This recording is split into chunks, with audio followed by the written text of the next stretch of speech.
from a collector's dream. And let me set up the chat here so I can see if anybody's there. Good morning, everyone. It's a beautiful day in South Florida. And I'm just going to go out for a walk. And I figured I'd go ahead and just kind of share my walk and share some talking while I'm doing that. So I've had a lot of new subscribers, and I really appreciate that. So I wanted just to talk a little bit more about me and my collecting and really the history. So I figured I'd go ahead and go for a walk today and talk. Good morning. And talk a little bit about, hey, Patches, what's up, my friend? Yeah, so I figured today, I'm going out for a walk. I figured I'd talk a little bit about cards and about baseball card history. And, those of you that haven't been following me for a long time, I started my YouTube channel, oh gosh, about 2 years and 2 months ago. And it was probably the best thing I ever did. And the reason I started it was just kind of to document my collection. I've been collecting cards all my life. And, you guys know most of my history. So, reduces to, yeah, this is it. This is the water they use. Who knows what chemicals in there. Actually, it's not too bad. It's pretty clean, actually. But yeah, so I was just talking a little bit about, thanks, Patches. Appreciate you being on with me and commenting. It keeps me kind of talking and not by myself. So I was just going to talk about cards and the history of cards and my background. And, I collected cards when I was a kid, and I just opened packs and built sets. And I was a set builder for many, many years, most of my life. And, it gets to a point that, once you become a part-time dealer, you kind of see a lot of the same thing over and over and over. You've all been told that vintage cards are not rare. Hey, good morning. What's up, Hugo? Hugo gave me the idea of doing videos outside. Once I saw him, I just got inspired. And, all my videos were all inside. So now I'm doing a lot more outside. And that's kind of, one of the things that's expanded my horizon here, being able to go out and do things and do some events and do some live stuff and go out to locations like I did, Dorsey Park, if you haven't seen that video. But, I was talking about, a little bit about my history of cards and how I collected. And hey, thanks. Thanks, Red. Appreciate it. So I was just talking about my history, and I started as a set collector and, you know, opening packs in the late 60s. And then when I recovered my sets, all my cards again, my mom finally found them, my dad and mom, when I was just finished college, and I got married right after that, and then I found my cards. So that got me back into it because when I looked at the cards that I had all of these sets, not sets, but I had cards from all the 70s and the late 60s. And I figured, you know what, I could put together these sets because I had 3 or 4 cards for me of each player from 1970, 71, 72 and on. So that's how I started. I put together those sets. And, whatever I was missing, I picked up at the card shows. I put together those sets, and I still have those sets. So I went back and I started building sets from the 60s, and I did that. I built literally every set from the 60s, um, except the 67. Those high numbers are killers. I put 66, 65. I think the 63 set, I didn't finish that, and the 60 set. So all the 60s, I built that, and then I went down to the 50s where I was able to put together a lot of 50s set. All of these were while I was a dealer, and I was able to buy stuff from people, and it was great. There's some swans way out there. You can get you a good look at that. There's a swan out there. So so eventually, I put them all in binders. Yeah, pack ripping in the 60s. Yeah. I mean, I was a kid back then, so it was just you just didn't know. You put them in shoe boxes. All my cards, I found them in actual shoe boxes, and so I ended up putting I built the sets. I put them in binders, and you know, when I moved to Tampa, when I moved back to South Florida, I mean, I didn't realize how much stuff I had. Hey, good morning. What's up, Shane? Great to see you, my friend. Um, that was a great live stream you guys were on. Appreciated that the other day. So anyway, so I started, I put together all these sets, and when I went to move, my 60 set, which is my favorite, I guess you guys should know, it's the 62 set. I love the wood borders. I really like the way that they're made. The cards are almost like I've described it on my channel. When I had my, when I was a kid growing up, hey, what's up, guys?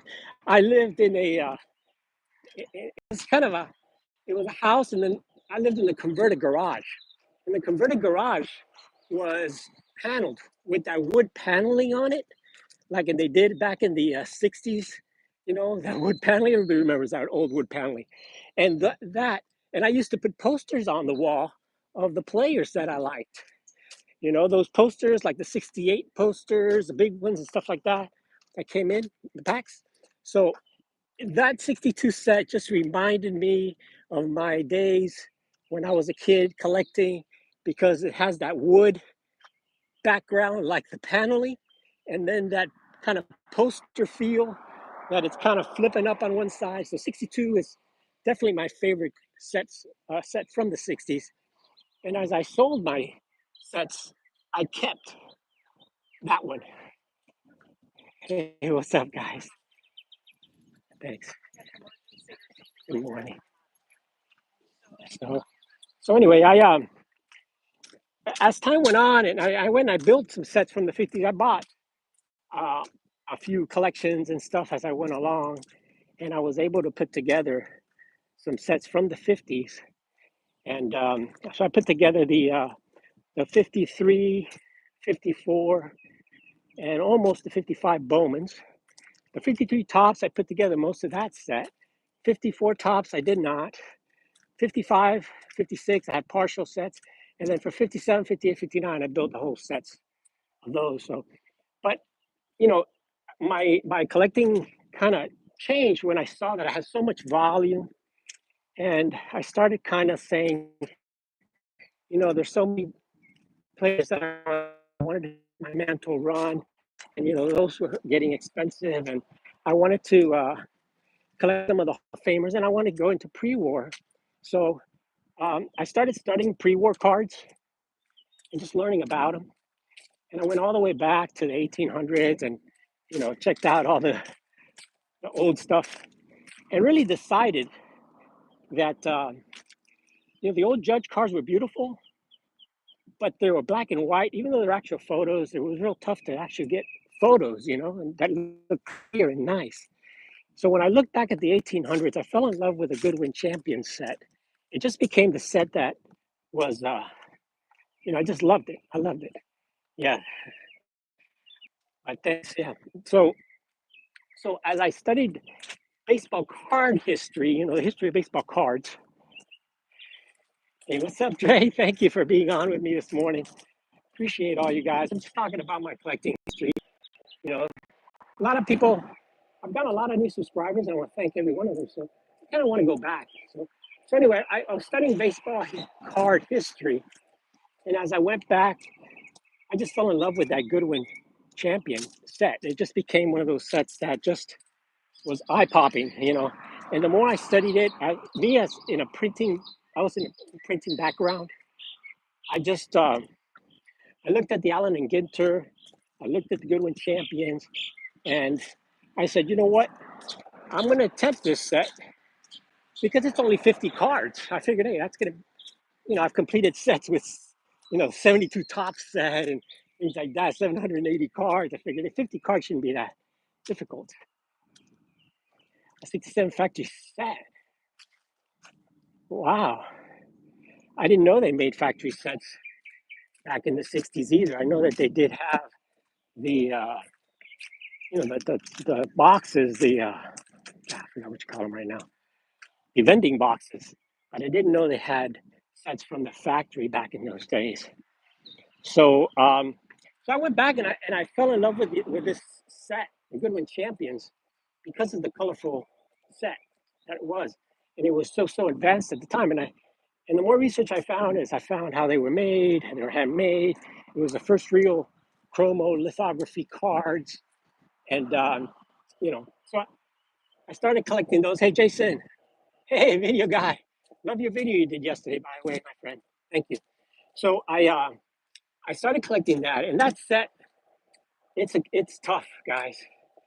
What I liked about it is that it had the 8 baseball players, 4 of them Hall of Famers with Cap Anson and King Kelly and Tim Keefe and Don Brothers, and the other ones were also awesome players.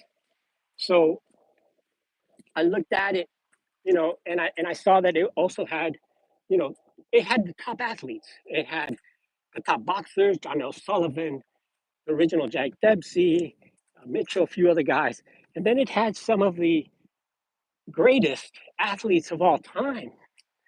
And once you study this thing, you realize that some of these players, guys, cards, when they made cards of these players were big time names back in those days. If not, they wouldn't have made cards of them. So you have players, people like, you know, uh, uh, chess, like Steinich, basically wrote the book on chess, on how to play chess and all the strategies. Uh, you know, and that it had so many great stuff. It had Isaac Murphy, the richest black athlete. No, let me go back. Isaac Murphy was a the top jockey in the day back in the 1800s, 1880s. Isaac Murphy was the richest athlete of the 1800s. He made more money than John L. Sullivan and any other baseball player of the day. And when I looked at these players and these classes, man, and they still give out the Isaac Murphy Award for the best jockey of the year. Isaac Murphy won one year, 40, I think it was 41 out of 44 races. He came in first place. So he was ended up being, you know, dining with the Rockefellers and the richest guys in the world. And even though he was a black athlete, he's the only black athlete in that set. During that time, you're talking basically 30 years after slavery. So, historic stuff like that that I really enjoy. And there was a lot of other players in that set from, yeah, I could go on and just all the athletes, the runners, the, it has Buffalo Bill in there, the greatest shooters. And I mean, you name it. So I fell in love with that set, tried to put that set together. It took me over 20 years to finally complete the set. And, that was the last real set that I put together. After that, I decided just to go back and just to, um, go back. I had to sell some cards to get my Goodwin Champion set complete. Let me go ahead this way. This is the clubhouse. So I had to sell a lot of my stuff to complete that set, but um, it was well worth it. I'm glad I did it, and eventually I upgraded slowly, and I've got the number one set on the PSA registry. For the 1888 Goodwin Champions now, and that was a big thing that I wanted. And my next big thing was to complete my run, Mantle, and I needed that 52 tops, and that was I had chances to buy that card a few times, and it's too much money at the time. It wasn't really the right card for me at the time, so I passed on it. Even though I wish I would have, because if I would have bought that Mantle back then, I think it was like a couple $1,000, and but I didn't. So you know, I retired, and I was getting ready to retire, and I said, this is it. I've got to do something. If I'm ever going to get this a mantle, I just got to look. So I looked and looked, and I just kept looking, trying to find something. In the meantime, I'd go ahead and sell some stuff off, try to get some money together, see what I could do. So ended up, I sold off one of my favorite sets, which was my 53 Bowman color. I kept the mantle, but I sold everything else. And I ended up selling off a lot of my, well, all of my Jackie Robinson cards and a lot of my Aaron's and Willie cards, because they had gone up in value. And, so anyway, finally, boom, the right mantle popped up on an auction. I looked at the history of my card. I call it my card. This is my card. PUE 53 Bowman is awesome. And how about the usual in that set? It's a gorgeous set, you know. And I wish I could get some of those cards back, and I will, because those cards are available.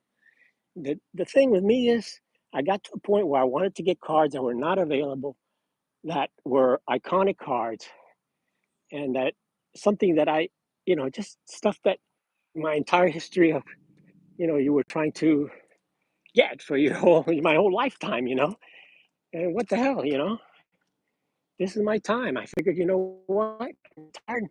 I'm in my late 60s. So I was in my early 60s at the time, but I figured, what? I got to get it. So I, you know, what happened with my mantle card, if you haven't seen my video, I'll give you a quick story on it. It came up as a small attic find in Sports Collectors Digest. Small article on an attic find of about 80 something cards that were tops, high numbers only, that were found in this person's collection. And basically, what happened was that the old man passed away. His family went in the attic and found a box of his stuff, a wood box. In the wood box, there were some of his toys were in there. And in the toys, in the corner of the box, there was a small stack of 1952 tops high number cards that were just tied with twine. And they were sitting in that box for, what, I guess 70 years. And that was the story. And then what happened was that the people that found it, that their father had passed away, they knew of someone who knew about cards, who was a friend of theirs, a friend of a friend, and it ended up being that this was a cousin of the auction house guy. He called the guy from the auction house, and that was Al Christopher, love of the game. Al went to these people's house, saw the cards, saw the mantle, saw them all. They were in freaking mint condition. They looked mint condition. Al told me, I talked to him very few times about it, and told me the whole experience. And he said that card, when he first saw that mantle card, he thought that was $1 million card. He thought that card was going to be an 8 plus. And anyway, that's what they thought. So what ended up happening was they submitted those cards to PSA, the whole group, the whole lot. 20 of them were considered minimum size or altered, is what they had said. So Al resubmitted them. He knew they were not altered. They came right out of this box, and people knew nothing. The guy that actually opened those packs, he never told his family he collected cards. His family never knew he collected cards. They were just sitting there for untouched. So anyway, make a long story short, the they sent him to SGC. SGC took another look at him. He sent him, Al talked to the people, told him where they came from. SGC took a real good look at it and said, no, these cars are definitely not altered. They are, some of them are cut small from the factories, so a few of them are minimum size. So it ended up that some of those that were rejected by PSA were actually regraded, and they were given a number by SGC, but a few were not. In Mantle and Campanella were the two stars that were minimum size, and they would not give them a grade. So that's where I came in. This is a time that people are scared, I think, to buy cards that said altered on them. And this card was graded PSA authentic altered. So even though you guys have seen the beauty of this card, it's just freaking mint. It was authentic altered. So because it was authentic altered, I had the opportunity to buy it. I overpaid for an authentic card because obviously it was, you know, and it ended up that if you read the fine print on the auction, it said that it was a minimum size. But you know, it's crazy, Dre. People look at that and say, "Oh, it's altered. I'm not touching it." But you know, I went back and I did Darren's Joe Jackson is impressive, man. Yeah, I think it was graded what, a 5 or something. It's a beautiful playing card we had there. So anyway, that's the story. I went all in on it. I said, this is gonna be it. This is gonna be my card. I called Al from the from the auction house. I wanted to get his story. I wanted to hear as much as I could before I invested. You know, the most I've ever invested in any investment. It wasn't an investment; it's a collection, my friend. So anyway, I put in as much money. I just went in all in on it, man. I said, this is gonna be my card, and luckily, like I said before, the authentic altar scared a bunch of bidders away, and I ended up picking up my beautiful mantle, which was my dream card, and just was just at the right place, the right time, patience, research, study. You know, that's what it comes down to. You know what, Mr. Mitt? Yeah, yeah. I had an opportunity to buy some packs from Mr. Mitt. He had some of those. Yeah, thank you, thank you. Mr. Mitt had when he came down to Florida, he would come to the Hollywood show. Hollywood, there was a show here in Hollywood, probably every 3 months, and Mr. Mitt would come down and he would bring packs. Someone just paid 7,600. Yeah, that mantle was cut up, just like a profile of a mantle. It's crazy, man. It's crazy. So yeah, Mr. Mint was one that I've met a few times. I really never bought anything from him. He was very expensive at the time, but I wish I would have. I remember him selling when I first saw him here in South Florida, Mookie. So when I first saw Mr. Mint, he was selling 54 Bowman packs for $50. $50. He had like 3 boxes, 54 Bowman, $50. And at the time, I thought it was too much money, you know. But I mean, that's the way it is, you know. But at the time, I did end up buying my top mantle, my 53 Bowman mantle. I mean, a 53 tops mantle at that time. I bought it raw, and I think it was $500, and it was like my my wife killed me almost over that one, and it graded a 6. So you think those days, but even today, there's a lot of deals out there. Let me just get a little bit in the shade. It's a beautiful day today, guys. What's up, Stooks? As I'm walking, I didn't get a chance to see some of the comments, but there's a lot of good deals. And talking about Stooks, Scott finds some of the best stuff, and that's the kind of thing I'm talking about when you're talking about finding good deals. Some of that memorabilia, some of those programs, some of that stuff that Dre looks for, those Sports Illustrated, and those things are being overlooked. Those tickets, like the Roger Maris tickets that Stooks had, those things are being overlooked. You can get those really cheap now. There's a lot of good stuff out there. When I was buying my Goodwin Champion cards, yeah, it's just gorgeous. It's just a beautiful day. It's a beautiful day. The palm trees.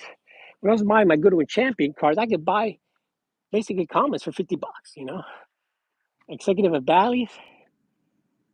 Oh man, nice, nice stuff. Yeah, man. My family, luckily, has always been a sports family, and I've been very privileged to have a lot of. I mean, talking sports fan. My mom and dad, we all went to the World Series games. With my sisters and all that stuff. I mean, we're big fans. My grandfather, he uh, he sponsored a team in Cuba, and he's just a big fan. And my other grandfather is a huge boxing fan. Where just we're just a fan of all sports. So, but I really got into the pre-war cards because it just kind of fascinated me. Some of the history and just some of the things back there. I started looking into the Peck and Snyders when they first started, and those the 1870s. And it was just fascinating that cards have been around for God, over 150 years now. And as I go back and I look at the Goodwins first, the 1886 to 88, the old Judge, and those were done by the Goodwin Company. Those cards were like, actual photos. Good morning. They were actual photos of the players.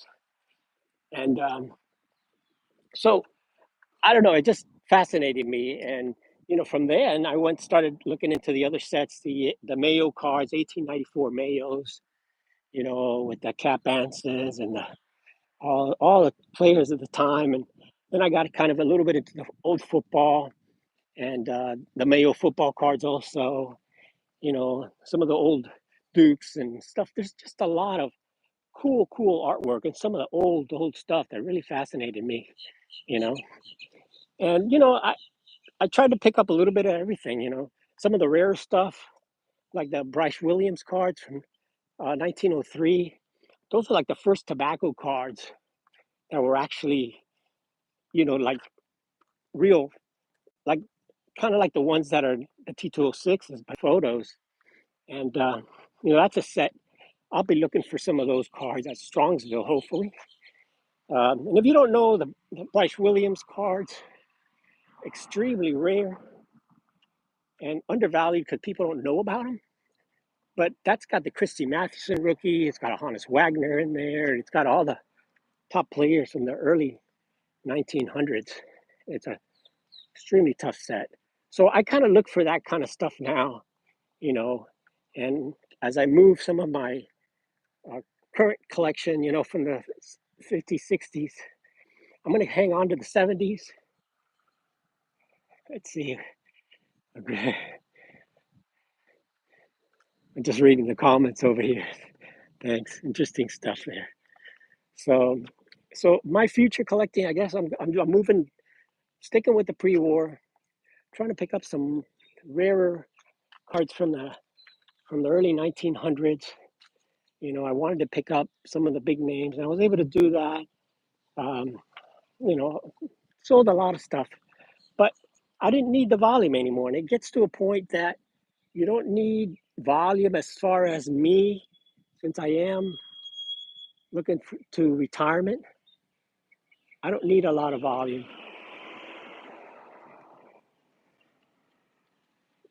I just looking for cards that I know that players that I've watched, not watched, but players that I've read about, the top names in really in baseball.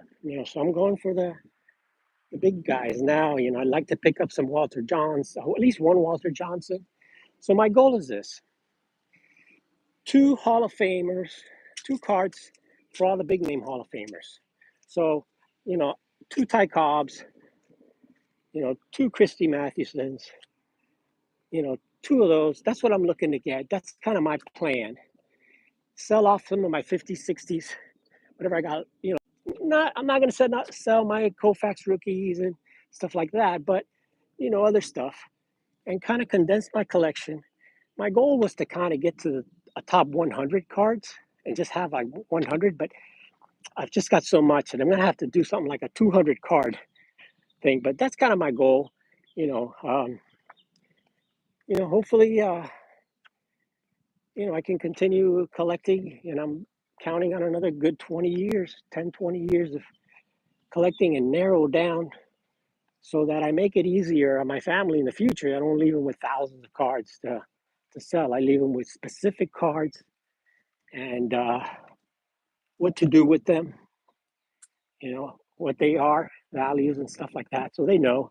And that's one of the reasons I documented.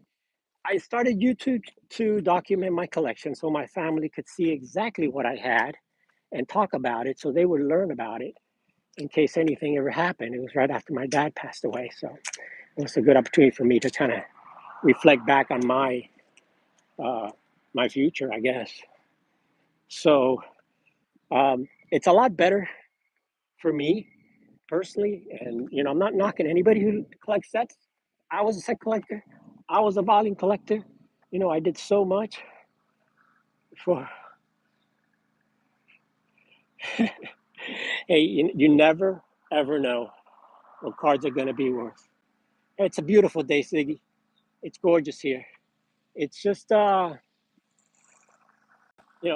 Florida day.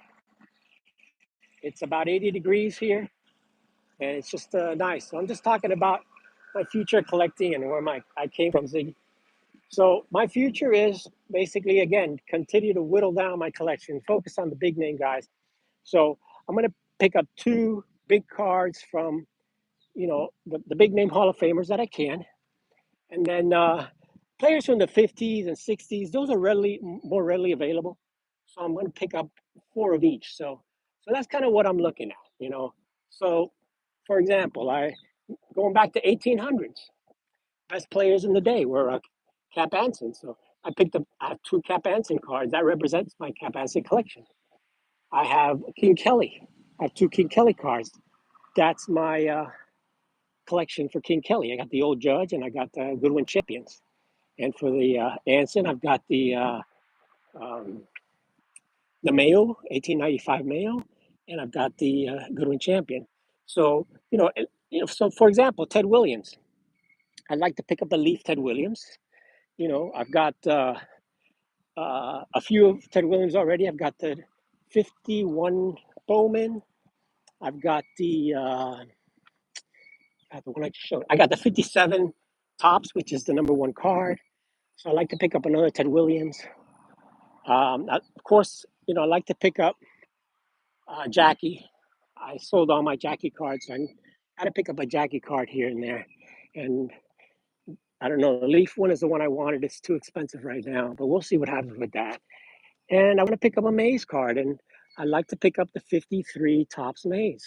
53 Tops is really my favorite set from the 50s, and that's my favorite Mantle, so that's what I like to pick up there. Oh, that 82 Tops traded set?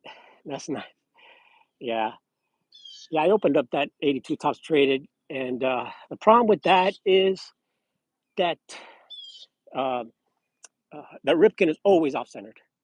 My Ripken was way off-centered. I got a grade. I think it came back like a 6 or a 7, and just because of the off-centering, it was right out of the box. So those are tough. And that's another thing. If you're gonna go and stick with your regular, what I call regular vintage, I'm calling 50s, 60s. Those are cards you see them at every show. That's where you have to be picky and go for eye appeal and go for centering. I mean, I go back to what Dylan says. Centering is key. It is very, very tough to find centered cards from the 50s and 60s and 70s. And there's specific cards that are extremely tough to find centered, even in the 70s. I mean, if you go to the seven, I don't know, but I know centering. Yeah, yeah. Be careful; it's going to be off. So, like if you go to the 70s, if you look at the 70 All Star cards, impossible. Very, very tough to get those centered. And Ozzie Smith, forget about Ozzie Smith card. That one's another one that's ridiculous, you know. But I was talking about the 70 because I personally know I opened enough 1970 packs to tell you that the 70 All Star cards, I probably had four or five of each of the players. None of them, hardly any of those were centered, just all off centered.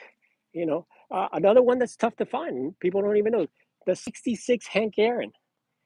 66 Hank Aaron is another tough card to find centered. So there's specific cards. If you do your homework and you know your stuff, you can really look at, you know, go back and look at the history of some of those cards and read up on some of those. Net 54 has good articles. I mean, you know, learn before you spend a lot of money. Yeah, Nolan Ryan rookie also a tough one to get centered. There's a lot of those like that. But if you do your homework and you know which ones, buy them that way because in the future those are put away already in Dylan's collection. You know, I'm doing great, Henry.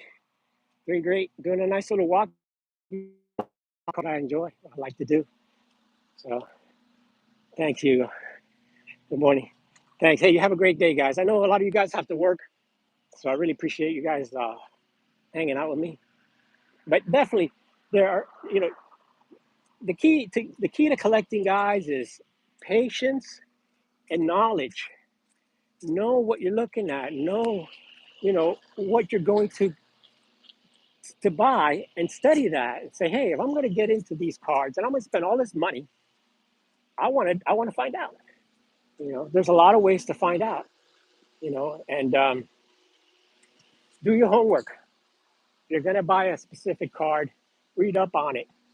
Take a look at the comps, of course, but also take a look at previous sales and see if the cards you find centered ones or not. That'll tell you. Good morning. And that'll tell you. But Net 54 is a good resource. Collectors, dealers will tell you.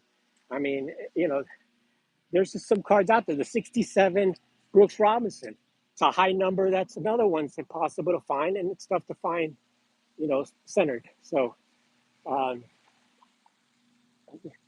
so the lot of modern, yeah. I sold pretty much a lot of my modern. Like everybody, when COVID hit, hey, I bought boxes and packs and opened some of that stuff up, and I still have some of that stuff. But I sold a lot of the names that I got.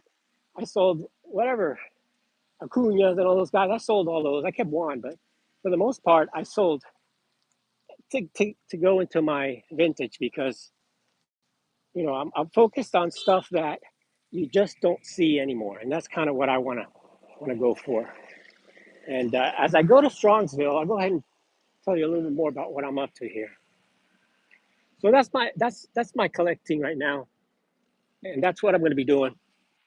Just focusing on some bigger cards, moving or trading some of my other cards to pick up some of those. So so tomorrow, Saturday, gotta run. Hey, thanks for watching. So tomorrow, Saturday, a couple of things I got tomorrow. I'm gonna be on Jeremy Lee live. So fill you guys in. I'll send it in. I'm gonna be on bye Shane. I'm gonna be on Jeremy Lee live. He contacted me a couple months ago. Wanted to interview me. So tomorrow I'm gonna talk to him in the afternoon, and then we're gonna have a live. I think it's on Saturday. This will be live. Tomorrow, Saturday morning, I'm going to the Palm Beach Card Show, and that's going to be in West Palm. That's pretty much the biggest show here in South Florida. It's about 425 tables. So I'll do some video of that, kind of fill you guys in as to what's going on there, what's happening, and stuff like that. Um, and that's what's happening this weekend for me. And I'll video all that, and I'll share with you guys what's happening. The rest is doing videos. Um, I'm not doing many pickups, so I'll be showing some more of my collection as I go along. And I'm also gonna get some cards graded. 3 months. Yeah, I don't have any hockey cards, man. I mean, what I have is junk. I have some hockey cards, but they're like, Jaromir Jagr rookie cards and stuff like that from the junk wax hockey era. A few Wayne Gretzky's from the late '80s and stuff. So I don't have much to show him, and I told him that, but that's all right. He just wants to kind of talk to me a little bit about my collection and my background. So it'll be fun. You know, um, I haven't really had a chance to get to know him. We've emailed back and forth a little bit, so we'll see. We'll see how that goes. Like I said, it's going to be fun. I'm going to go ahead and walk outside here a little bit further, and appreciate you guys hanging on with me here. So, uh, as far as my YouTube channel, I've kind of one of the things that I did my YouTube channel is really just me doing things, showing cards, walking around talking. If I go to somewhere, I'll share it with you guys. I like to call it, you know, my life. You guys watching me, my life. Oh, yeah. So, that's kind of what it's all about is seeing things through my eyes. You're not going to see me, but you're going to see what I'm looking at. You're going to see the cards at the show that I look at. You're going to look at, oh, yeah, hockey. Yeah, hockey, man. Don't talk to me about hockey. I know nothing about hockey. Like Connor Bedard and all that stuff. Forget it. Maybe, maybe in the future you can buy those cards cheaper, guys. Don't tell anybody. 5, 10 years from now, you'll get those cards a lot cheaper. So, but anyway, I just basically am gonna do a little bit more of outdoor stuff like this, going out to different places and showing you parts of South Florida that you may not have seen. So I think I'm going to expand a little bit to that.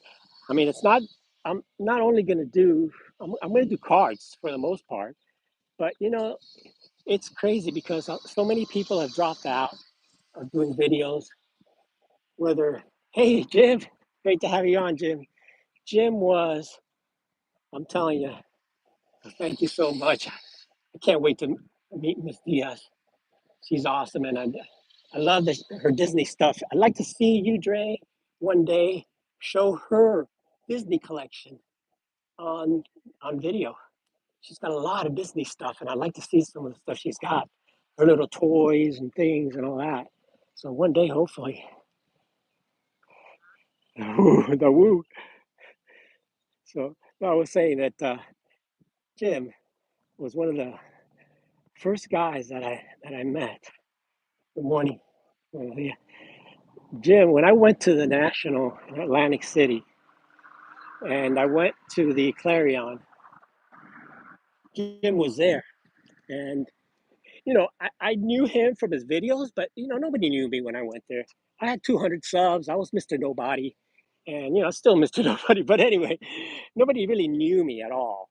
So except for Ryan, who I'd already met and stuff like that. But overall, Jim kind of brought me on, and I started talking to Jim, and what a great guy, Jim. Thank you so much for taking me in on that night, like if I was an old friend. And because I spent time talking to Jim, I felt more comfortable talking to the other guys there. Oh man, Walt Disney, nice. So I felt so comfortable because I'm really more of a shy guy, to be honest with you. A 3 hour video to show her collection, Dre? Come on, wow. Well, you know what? She edits, so she can edit it down. She's the best editor in the business. She can edit it down to half hour maybe. But Jim, thank you. He took me on. He talked to me for a while, and I felt so comfortable. I went on to talk with everybody else, and and then Lou Rock and James took me in, and of course Mangini. Mangini is the best. I got to tell you, some people look at Mangini and they think, oh, this guy's, a little cocky and stuff like that. And when I first showed his collections, and stuff. But I got to tell you, what's up, Jay? Mangini was the first guy to, when I walked through that door at the Clarion in Atlantic City, Mangini was the first guy to come say hello to me and offer to buy me a drink. He had no idea who I was, never met me. I just told him I had a YouTube channel. They all subscribed, thank God. But, the community here is just incredible. And that's really why I continue to do videos, why I love this, and why I want to kind of share my thoughts with you guys and share my collection with you guys. Initially, I was just going to show cards and not even talk about myself because it really isn't about me. Come on, man. Mangini is the man. He texted me this morning already. It's crazy. He picked up a beautiful card he's going to show. So, like always, another rare Mangini white glove card. We'll be sharing that later. Text it to me. Awesome. So, anyway, this is the entrance of my area here. Move out of the way. Got some traffic coming in. Dan the Card Man. You found me through Dan the Card Man? Oh wow. That's awesome. Thank you. I didn't even know that. I had no idea. That is awesome. This is a place where a lot of people come to take pictures for their wedding. They stand out here and they take pictures for their wedding. It's awesome. You see them all the time. Here, check it out. Hey, what's up, guys? Taking a walk here, Steve. Let me take a nice, give you guys a shot. Yeah, it's awesome here. There it is. Nice. Oops, get my hand out. Check that out. Yeah, I don't have a shirt on. I know. It's it's just a nice, beautiful day here, South Florida. So people come and they take pictures here of the waterfall, and it's super cool because they sit out here and they do like wedding pictures and stuff, and you see them do a nice little setup. They'll stand up back here. It's a hot day, man, in South Florida today. See, they'll stand back here. They'll do nice pictures, wedding pictures. Pretty cool. Pretty cool. So we're gonna walk back in there. So thanks. Hey, we got a lot of guys in here. Thank you, man. 14 people. Hit the like button for me there. That helps the algorithms, like they say here. You know how that is. Oops, I'm in the way. Sorry about that. In the way. So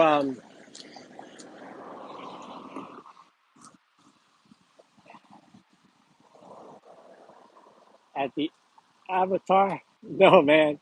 I'm not in Orlando. I'm actually at home.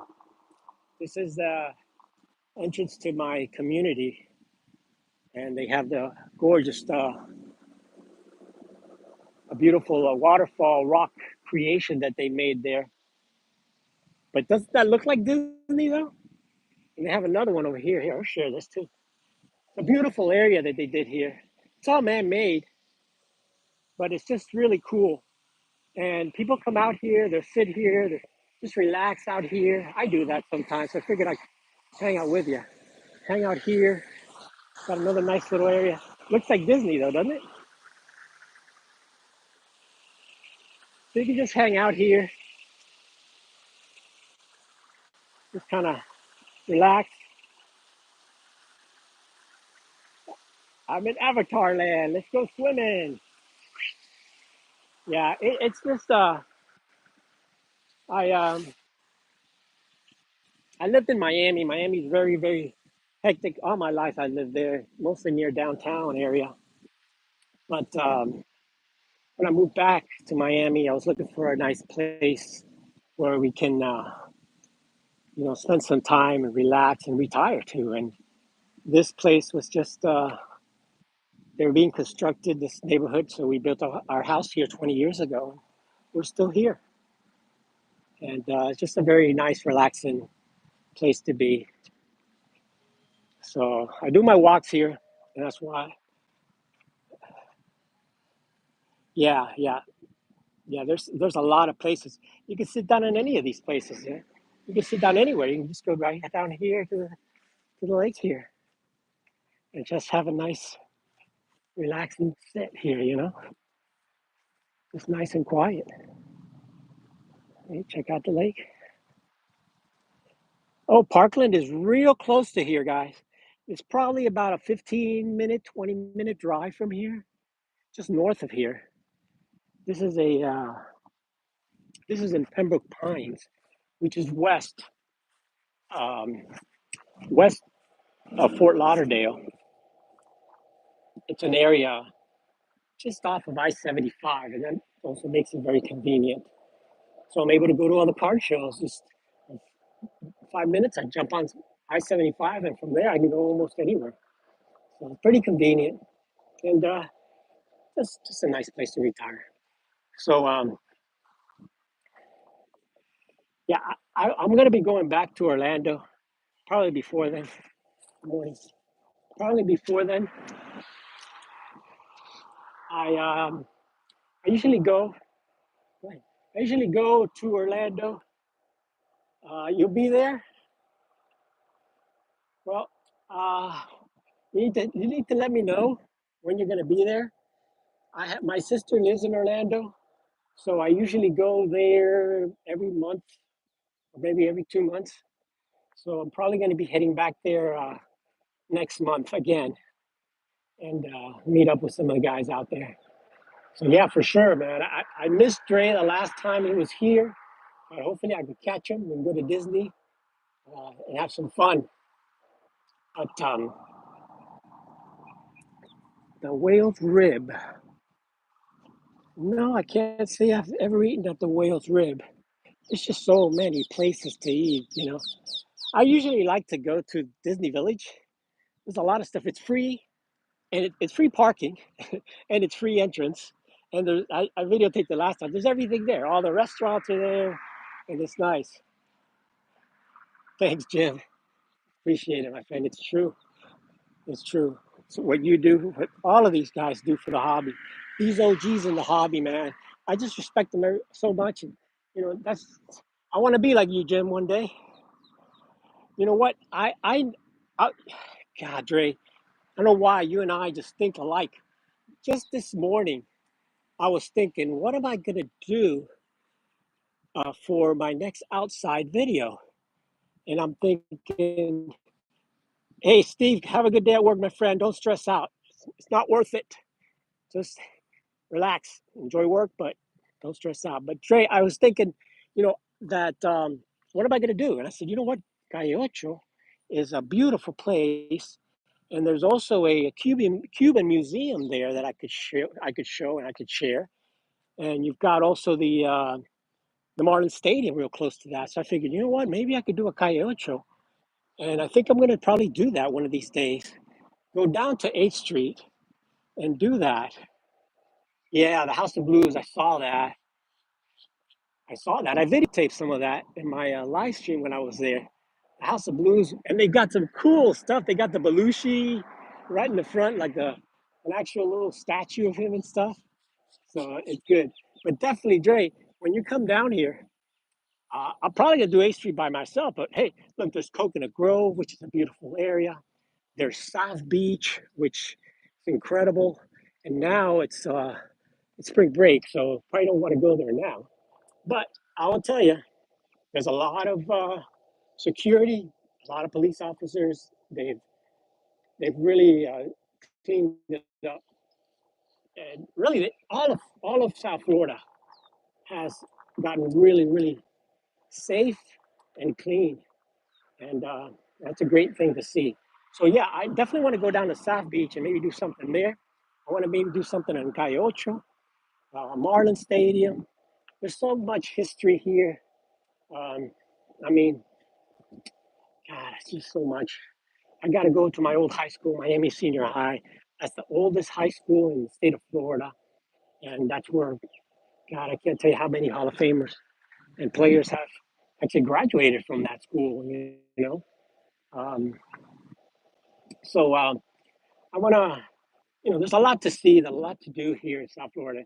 and I want to share some more of that on my YouTube channel. Not just the cards aspect of it, but some of the stuff that I do, like my walks, nature, because I do nature. So I do the shorts and I do like nature shots as I go walking. Yesterday I saw a squirrel, so I went and videotaped a little squirrel. Just relaxing stuff like that. And I want to do scenery stuff like Hugo does. So I want to learn more about the history. Hey, what's up, Rob? Great to see you, Robert. Thanks for hanging on with me here. Box of chocolate from Cool Forest Gump. Oh, that is so cool. Man, Patches, you got some cool stories there, my friend.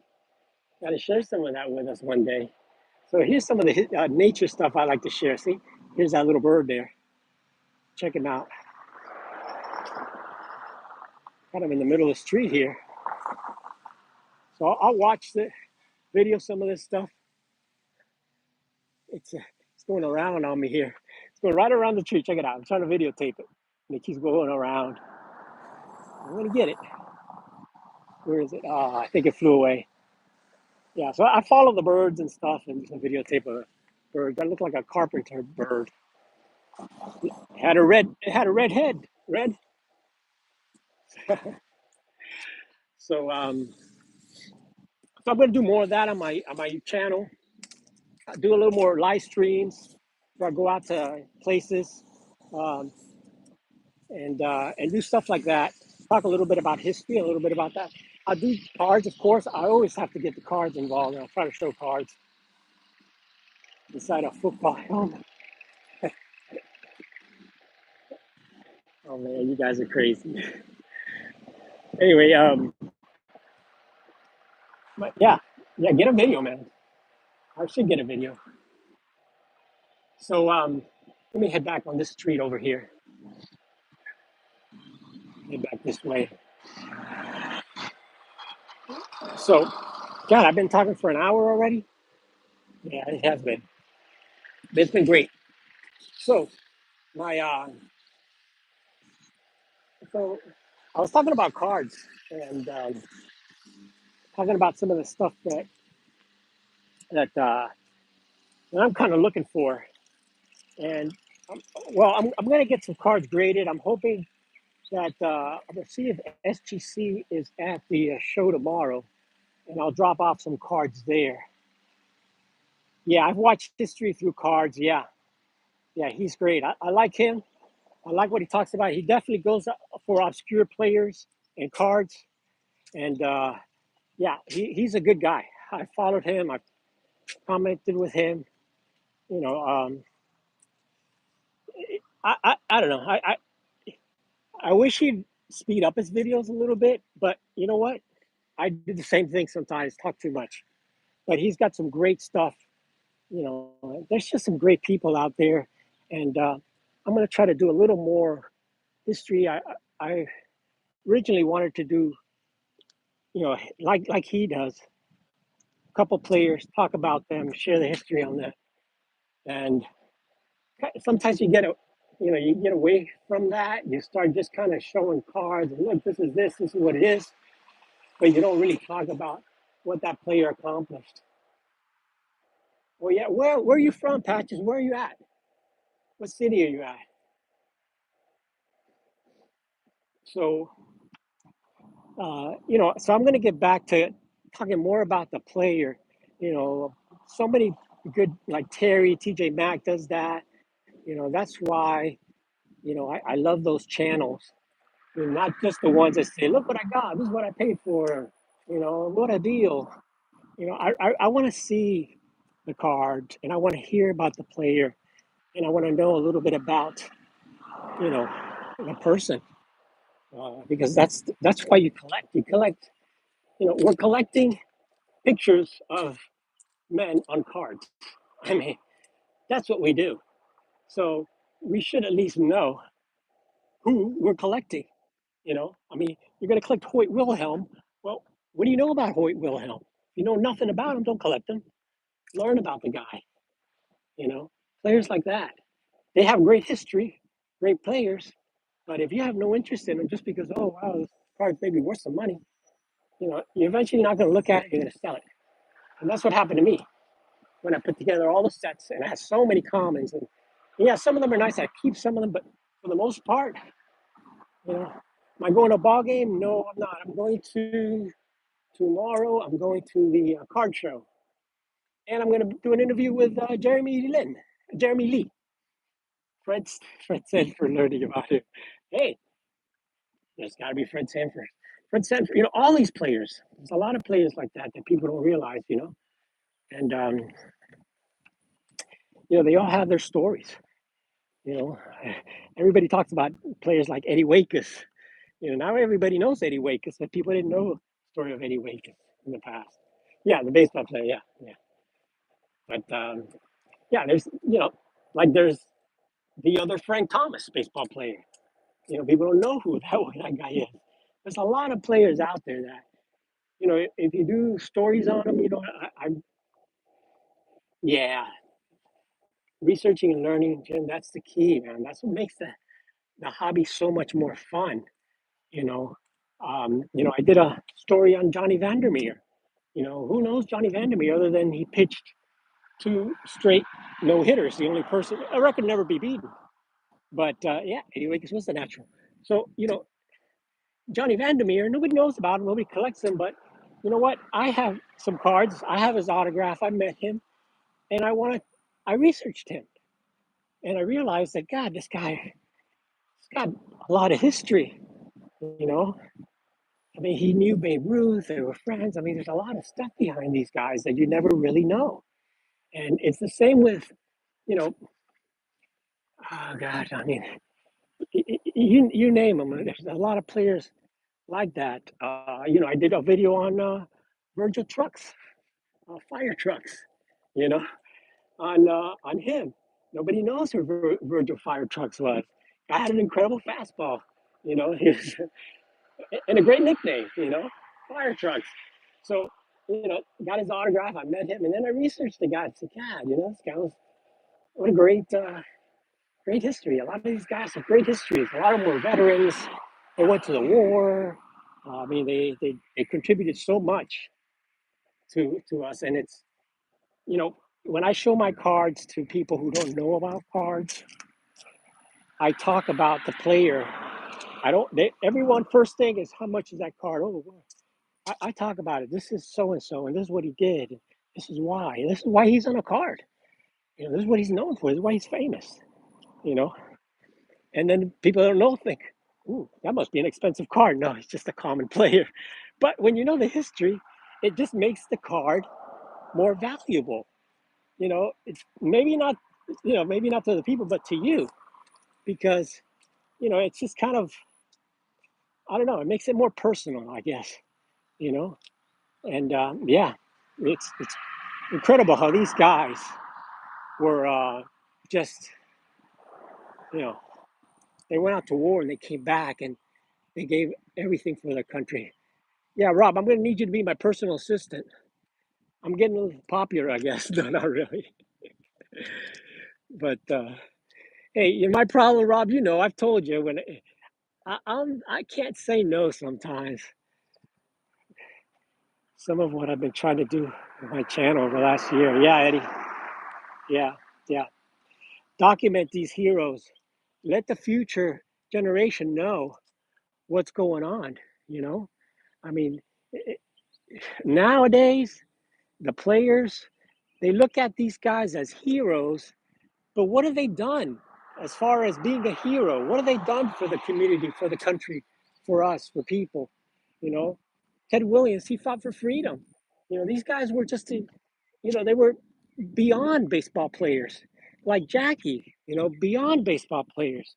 And to me, in my personal opinion, I think those are the cards, those are the players that in the future are going to be the most important and more valuable. The ones that contributed not just to the sport, but that contributed to the history of America and the history of the world. Players like Jackie and Ted Williams. Yeah, I'm going to stay. It's good to stay busy, my friend. That's the thing. So to me, if you I'm looking for players like that. That's who I'm looking for, you know. And a custom Ricky Henderson, huh? Yeah.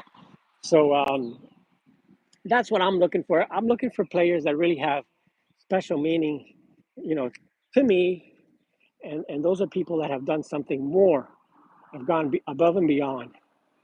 You know, John Littlefield reverse negative man. That was an impossible card. Never was able to get that card. And just like the Dale Murphy reverse negative card, I never was able to get that card. Now you can pick it up, but never found those back in the day. And that 54 Ted Williams, God, that thing's haunted me forever. You know, that's one card. I built the 54 Bowman set, but I built the set without the Ted Williams. I never got to Ted Williams. And yeah, I agree with you. That's why vintage cards are going to be popular because of the history. You're right. But I never got that 54 Ted Williams. And that's one card that eventually I will get. And that is, when I said that I'm looking to get three Murphy reverse negatives, damn. I never pulled one. I never pulled the Billy Ripken FF card. Um, I don't know. I had bad luck with that. And I never pulled any of the Heroes autograph cards from the early 90s. I had bad luck when it came to that. But some of those cards were tough to pull. They really, really were. So, but anyway, as I go back to talking about the Ted Williams, yeah, that's one card that I want to get. And as my Ted Williams collection, I'm looking to pick up two more Ted Williams, and one of them is the Leaf, and the other one's going to be the 54 Bowman. So there's still some cars I'm looking to get. There's still some cars a lot of cars I'm looking to sell.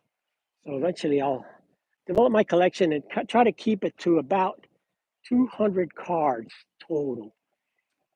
But those are going to be 200 awesome cards, enough to to satisfy my card collection and not too much to leave my family a headache whenever I'm gone.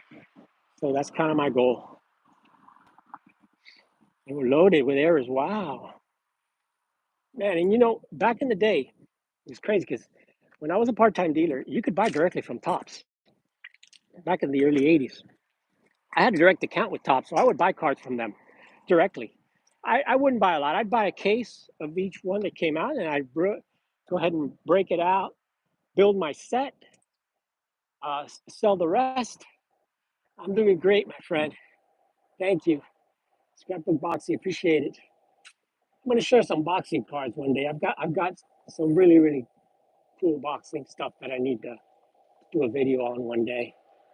But thank you for watching, my friend. So T205 Maddie. I wish I had a T205 Maddie. I don't. Uh, I need to get Mathewson. I'm looking for Mathewson. I'm looking for one more pop card.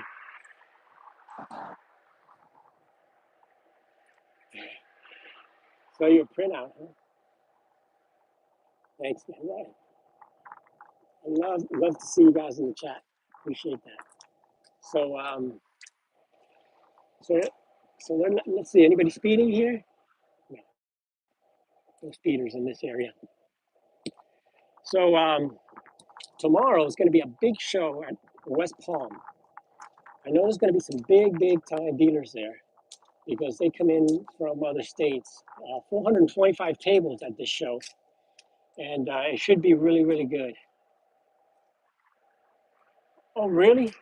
Oh man, yeah. I definitely gotta go ahead and make sure I follow you. I'm pretty sure I subscribed to you, but I gotta go back probably check out. There's just so much, so many videos out there, so many new people coming in, and I try to watch everybody as much as I can. Vending cases, yeah, yeah, the vending cases. Yeah, I never bought vending cases. I just loved opening packs. I just enjoyed the packs themselves. It's just a little more fun than just the vending cases. But now, if you're gonna buy any vintage, do not buy the packs. Buy the vending cases. That's where you're gonna really get them in better condition. Um, one of my buddies that I've been watching and connecting to. I don't know if you guys have seen Half Century Sports Cards. Check them out. Half Century Sports Cards, I think it's called. He bought a 1971 vending box, and he opened the whole box, and he's sending the cards in to get graded now. And looks like he's already sent them. I think he's received some back. Check him out, Half Century Collecting, and you'll see the stuff he's got. He's got some really, really cool stuff. He's got some Cuban cards too that I enjoy seeing. But yeah, so yeah, there's just a lot of new channels, and that's what I love. I just try to promote as many channels as I can, but it's just so tough now to watch all videos from everybody. And I'm a retired guy, so I have time, and it's just so much stuff. But I can't complain because I'd rather have that and have nothing to watch. So that's really the main thing. Um, but yeah, I just kind of wanted to. Yeah, it's impossible, Red. You just can't watch them all. And I try to watch my friends as much as possible, people that always comment and all that, and some other guys. But when I go back, I've got like 300 or something subscribers. It's just crazy. Yeah, Patches, that's awesome what you got too. So it's just crazy. But I'll watch as much as I can and go from there. But yeah, my channel, I'm gonna focus more since I'm not doing a lot of pickups. I mean, it's not like I'm picking up nothing. I'm picking up, but I'll pick up a big card here and there, and a few little small things. But for the most part, I'm gonna be trying to do a little more history talk type for my channel. Yeah, I'm definitely gonna film the card show tomorrow for sure. And so, my channel, I'm gonna continue doing card shows. I'm gonna do special events. If there's special things, like when there was the premiere of the Negro League film that I went to see, I filmed that as best I could. I'll go to different events, card shows, card shops. Um, I'm going to do a little more outside type stuff where I go to different places. Calle Ocho, I went to Dorsey Park. I'm going to do something. I'll go out to Brickell, downtown, South Beach, show a little bit of that. There's a couple card shops. I did go to Hollywood Collectibles a couple weeks ago. Showed you that one.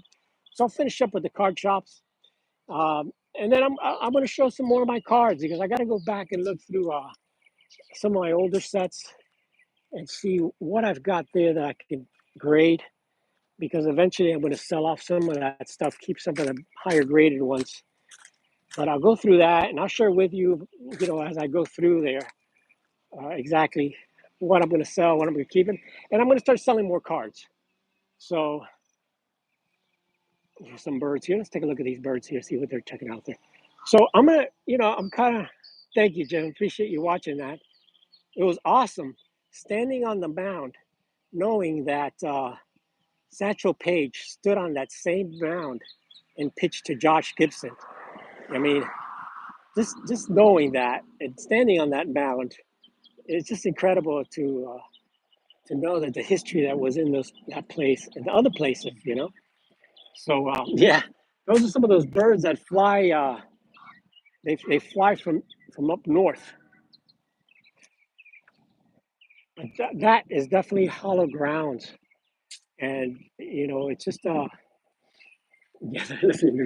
it's just a place that I had to share with other people, and hopefully, they can make that a historical place, which is what they're looking to do now.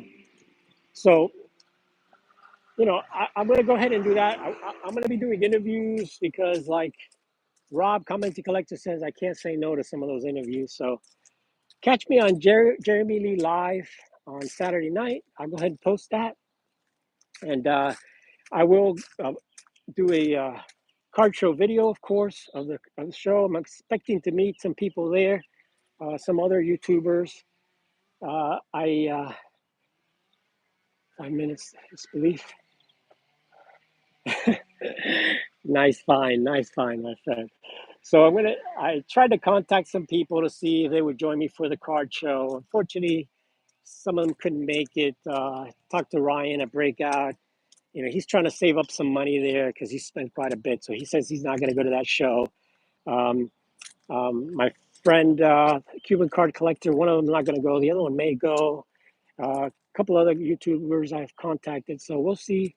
But either way, I'll be there. I'll do some video. I may even do a live stream. We'll see how it goes. I may even do a live stream. But we'll see. If you guys like the live streams, I'll do a live from there. So we'll check it out and see. This. I'm going for a real long live stream here as it is. I'm just heading all the way back home right now. I'm almost done with my walk. Hey Parker, great to see you, my friend. Thanks for being on with me.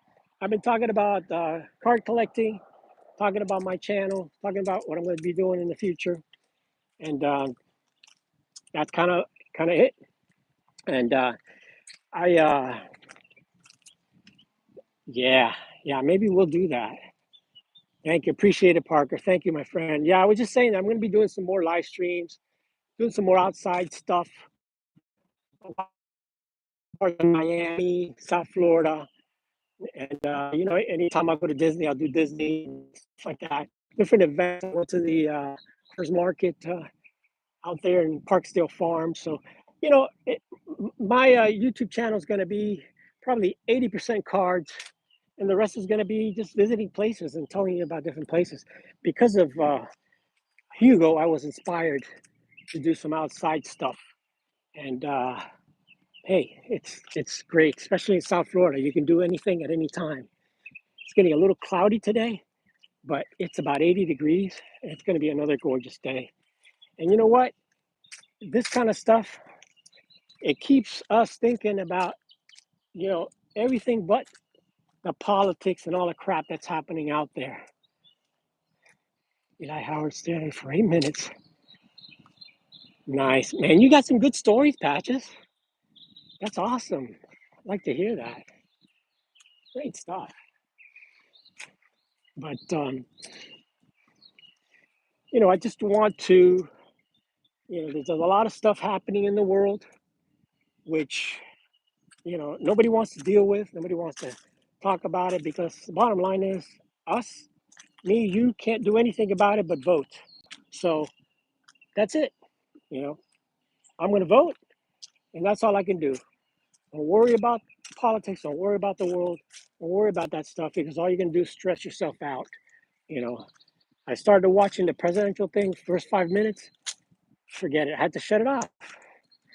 Just not something I want to fill my brain with at this point. I'd rather do something that's relaxing and enjoying and not think about any problems in the world. And that is cards.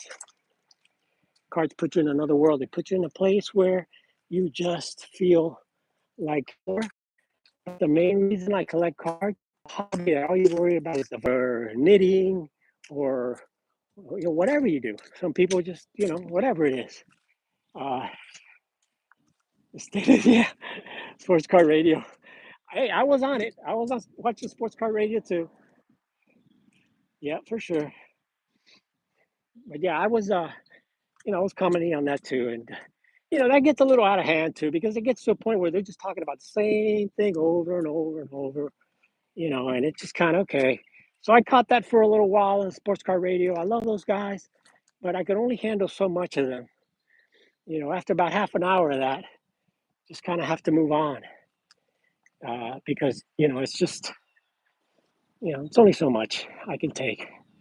But I really, really like those guys. I really enjoy hearing other people's opinions and stuff. Let's check out what's happening here. Oh, these guys just going in the lake there. Yeah. Yeah, they just went in the lake here. Hey, what's up, buddy? This guy's gonna come talk to me. Hey, over here. Yeah, it's me, Orlando. Yeah. What? I'm a collector's dream. Yeah. You wanna subscribe to my channel, Mr. Birdie? Look at that, it's got the red.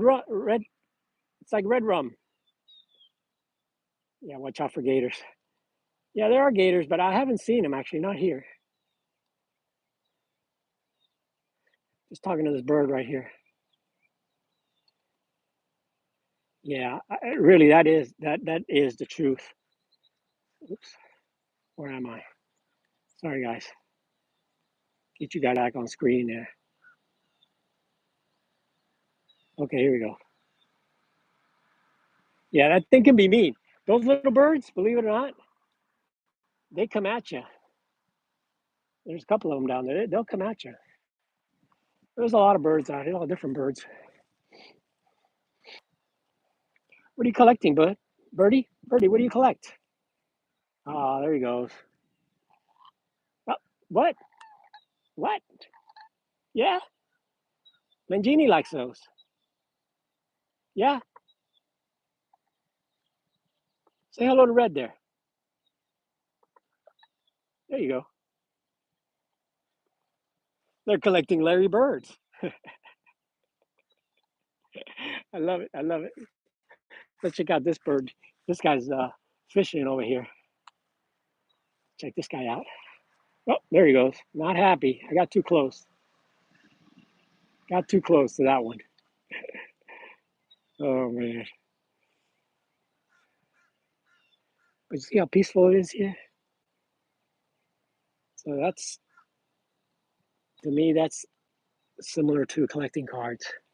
The two things I like to do: relax with nature and collect cards. Look at my cards.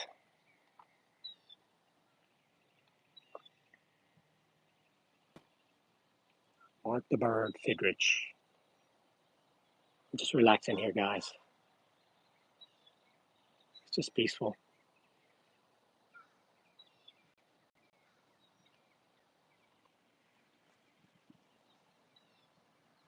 So anyway, I'm going to start heading back. And have anything you want to share? Probably going to do another about 10 minutes before I get back to my house. And it's been an hour that I've been talking. God, I talk too much. So Darren was on there. I just want to thank Darren for having me on his channel too and sharing that the ultimate lineup. If you didn't see that, you go back and check it out. That is fun, you know. And yeah, I can't wait to Strongsville. I'm going to that. That should be a lot of fun. I'm going to be rooming with Rocket Rick Jay, and I'm going to be meeting with my buddy Mike Patty. I can't wait to finally meet Mike Patty and just some of the other fire, man. That thing is awesome. I was talking about my goals earlier. Hey, James, great to see you alive. So, James, another long, long time subscriber to my channel, Jack card, get a Honda card. So those are two cards I'm looking for, and a Walter Johnson. So Randy Johnson, yeah, man, that video was incredible. That bird just, God, I just can't imagine. The bird didn't. Well, you know what? Didn't feel anything. It just tore up. But yeah, there he is, the main man, the legend. What's up, Dave? Great to see Dave on here with me too. Thanks, my friend. Can't wait to see you again. You know, we had just incredible time at the National.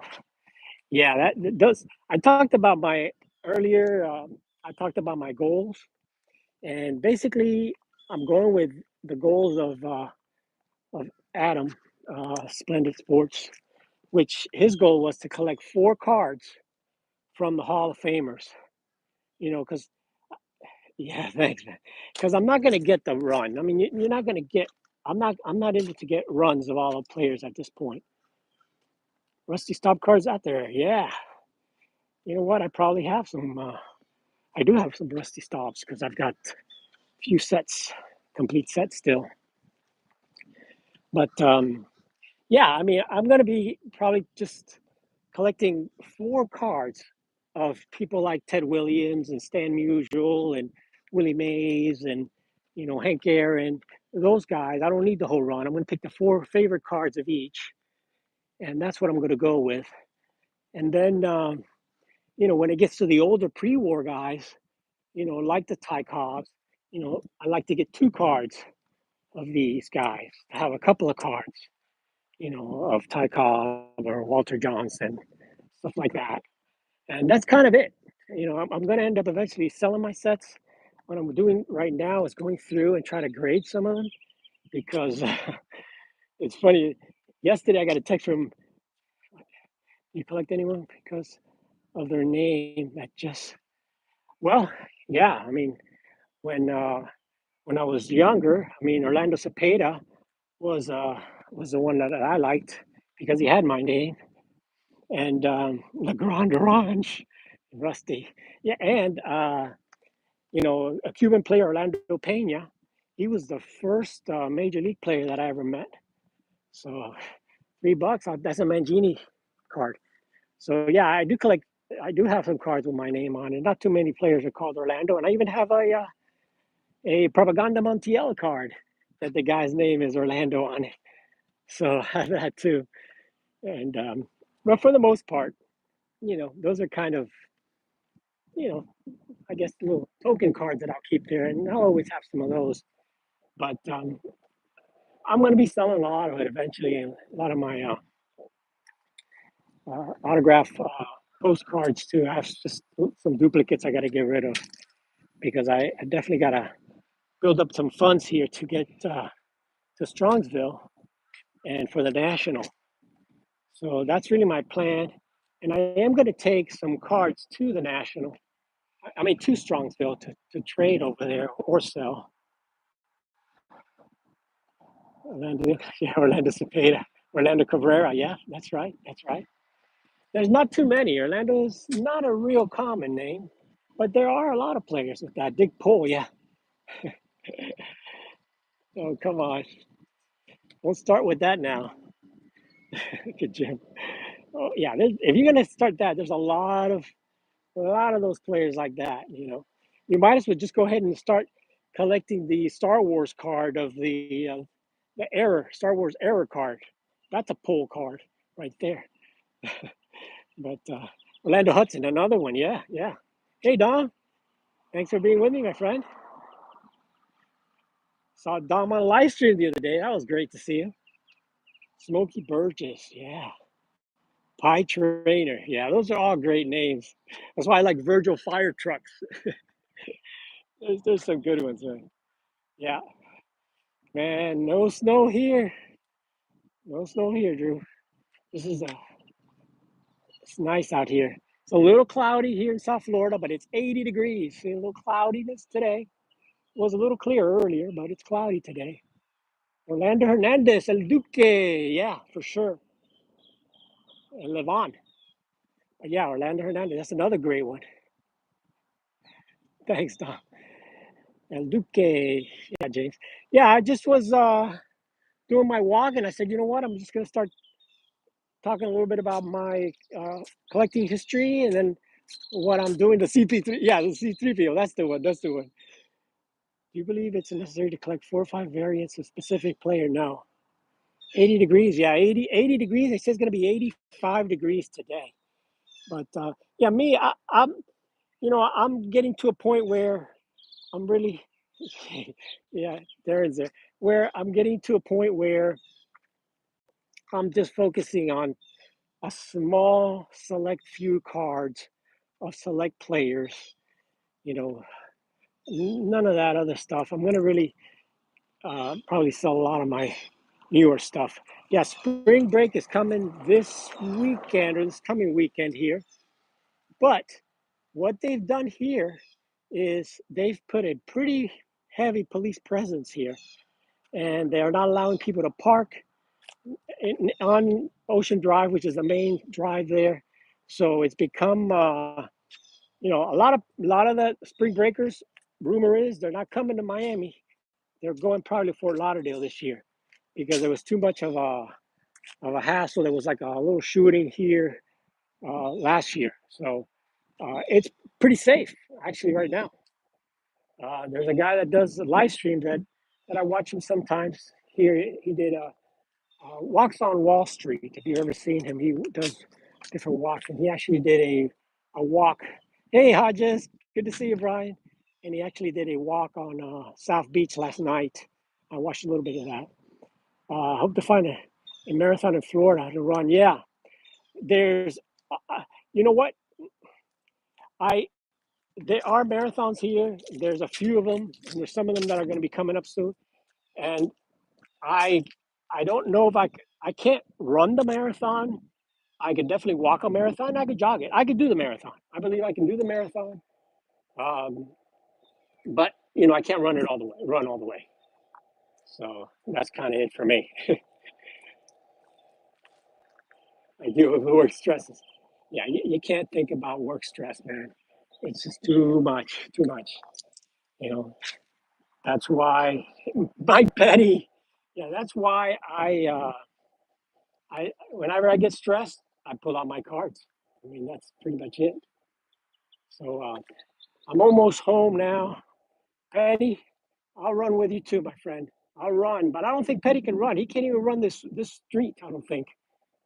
You are. So am I. Yeah, Walks on Wall Street is a real cool channel.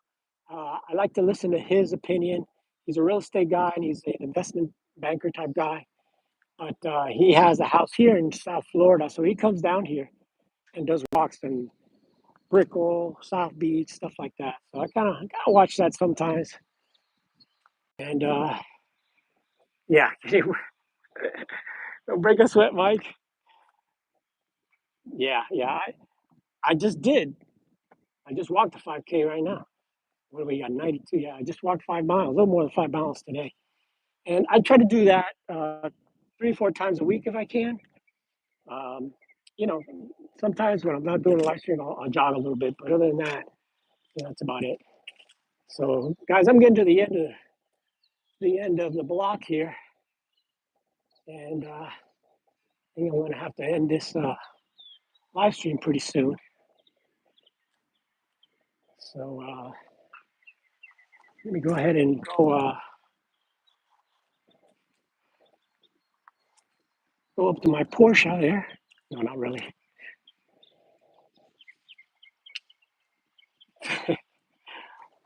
Only sweat now when I go on a live stream. Yeah, you're sweating watching me.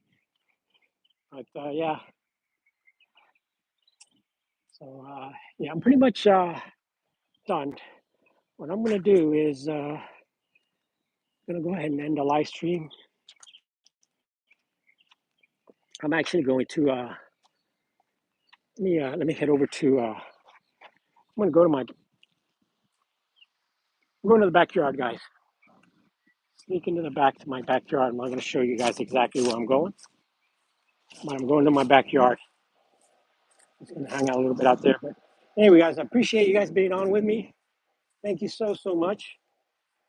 My lawn needs a little bit of work, but it's not too bad. So I'm heading back here. Secret dungeon.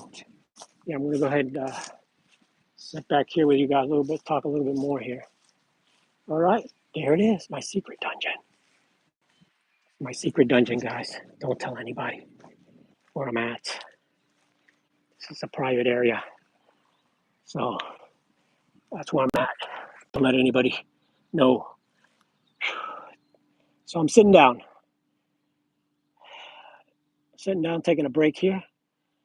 This is my backyard. So I'll share with you a little bit here. This is where I sit down, relax, listen to YouTube. Yeah, yeah. It's a man-made lake, so it's pretty big lake. There's definitely fish in there, and it's just a relaxing place. So this is where I kind of sit out here. There are alligators in here. Um, I've never seen one, but there are signs that say be careful with the alligators. I know that a little bit further up there are more. I live not too far from you. One day I'd like to meet up with you. Yeah, for sure. Box. Listen, I'm going to be at the Palm Beach Card Show tomorrow. If you're going to drive up there, it's about an hour and a half drive. So I'll be there. Yeah, watch me on Jeremy Lee. But if anybody wants to join me for the card show, I will definitely be there on tomorrow. So anyway, guys, this is it. I finished my walk, cooling down. I'm gonna go take a shower. Do you guys want to see any videos later on today? I'm thinking about possibly putting up a video. I think I'm gonna put, yeah. Yeah, there's definitely no gators there.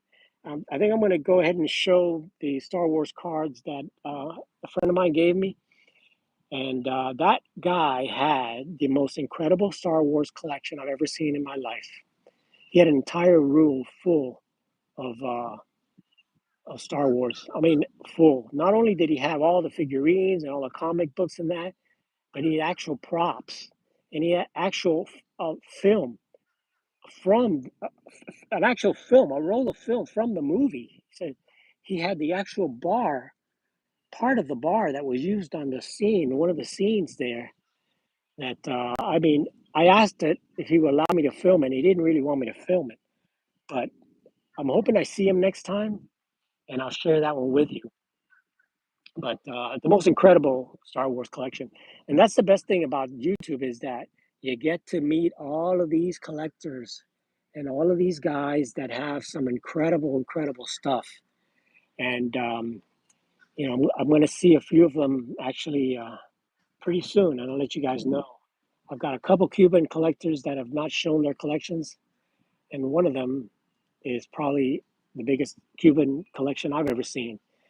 And I texted him a few days ago. He said he's going out of town, but one day when he gets back, we're gonna get together. So hopefully at that time I'll share that with you. So I've got a lot of stuff coming. Um, I think that's. I guess I'll cut the live stream off in a couple minutes here.